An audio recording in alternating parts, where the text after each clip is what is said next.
Ta đi giữa mù căng trải, nơi đây quê hương đang đổi mới.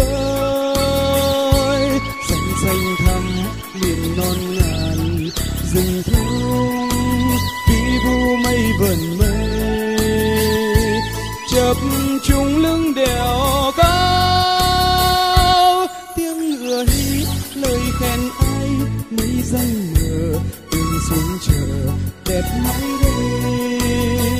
Quê hương vùng cao một bức tranh, cuộc sống thanh bình mù căng trải ơi.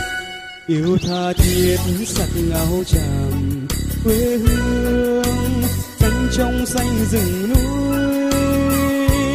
Yêu mây gió yêu sắc trời, mùi hương ông mang theo mật hoa, rộn ràng bao niềm vui. Tiếng rừng núi pha lời ca quê hương mình thật thơ mộng từng sáng lên. Không gian vùng cao nậm thác mơ, nói lời ước hẹn mù căng trải ơi. Núi rừng cao vút cuốn giọt nước ngàn, tràn ruộng bậc thang.